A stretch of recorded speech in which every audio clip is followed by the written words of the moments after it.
Welcome everyone, this is Emblem Knight here. Here to my review of the 1010 chapter of One Piece, titled Conqueror's Haki. In this manga chapter, it was focused mainly around the continuation between the fight between the Worst Generation pirates of Kid, Law, Killer, Zoro, and Luffy against two of the Emperors, Kaido and Big Mom. Amid the fight last chapter, they managed to get Big Mom off Onigashima, which was plummeting down to the sea. See, when she was saved last minute by her son homie Prometheus. They're just little commenting on how Zeus is useless, and then Prometheus asked Mom, like, Mama, can you please do me a favor? She's asking, like, what is it? We don't know what it is, but maybe we can just speculate that maybe Prometheus wants to get rid of Zeus, because he's tired of always how Zeus is so lazy and hungry about lightning all the time. Amid the fight, Luffy is still knocked down because Kaido hit him with his 3 rounds red rock ability that pretty much just flies through the air, spins his club really fast, and just slams down Luffy like a huge hammer, leaving Luffy unconscious. Amid the fight, Luffy was unconscious. Zoro and Law are working together to try to hit Kaido as much as he can. Law uses his shambles to teleport near Kaido's neck and use injection shots to just shot his sword through his neck, seem to injure him somehow.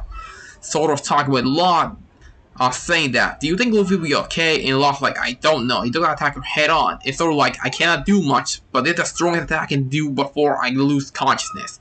So Zoro powers up Enma, and he uses 9 Sword style Ashura he hasn't done since the Abyss of Ines Lobby, or at least some movies, to where he makes like these 2 images of himself look like he has like 3 faces with the other side of his head.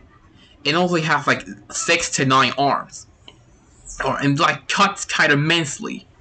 Leaving Kaido surprised, like, he managed to cut me, in which he speculates and may kind of confirm many people had theory for the last decade, like Zoro does have Conqueror's Haki. Zoro doesn't understand what Kaido's talking about, and he's like, I don't know what you're talking about, I just hit you with everything I had before he just falls down and can't do much. Then Locke going to teleport to try to do something again with Kaido, and he's like, not this time.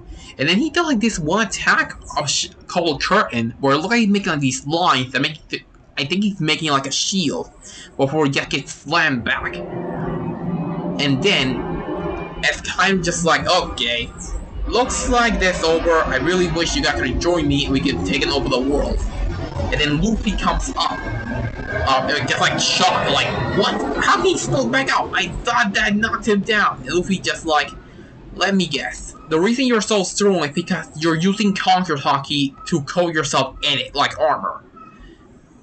And then we feel the flashbacks of like Hyogoro saying that Haki blooms in power of Dire and Modus. It's like a battle with Katakuri. We get a really flashback where really says the flower of Haki blooms on the battlefield. And then when Kaido just heading to finish up Luffy, Luffy jumps into the air and kicks his club, and they're not making contact. It's similar with during the battle between Roger and Whitebeard, where their weapons clash, but they're not touching. It's because their weapons are not physically touching, but their Haki is. This chapter confirms that Conqueror's Haki users are always like invincible because they're coating themselves in it, not like armament. Armament is more of like an interior to like exterior your skin, and but coating yourself with Conqueror is like having like a force field or an external kind of armor. Which means every time we've seen those images and even scenes of the anime when Roger and White were clashing, seeing that was like that was the external force clashing, not the materials or weapons. We see it where Luffy, he jumps and just kicks away Kaido's claw, and then he leaps forward, and does a massive punches Kaido's gut. And again, we don't see the fist making contact with his body, but their Hakis are clashing. And then Luffy does like a freaking uppercut, similar to the one Naruto gave Neji during the end of their fight in the Chunin exams. And the classic uppercut shot where you just see that impact of the punch in a person's neck. You're just like, holy cow, how this guy not flat to the stratosphere? And then Luffy's like, Zoro, Law, or like how he said, Trafalgar. Yeah, retreat and tell everyone I'm doing okay. I'm going to handle Kaido one-on-one.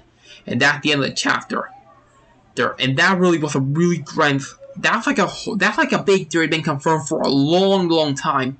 Like how characters like Big Mom, Kite, or even Whitebeard always seem like they're almost invincible.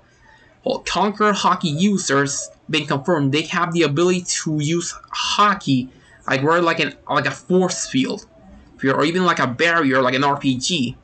So we can reduce damage and almost seem like they're invincible.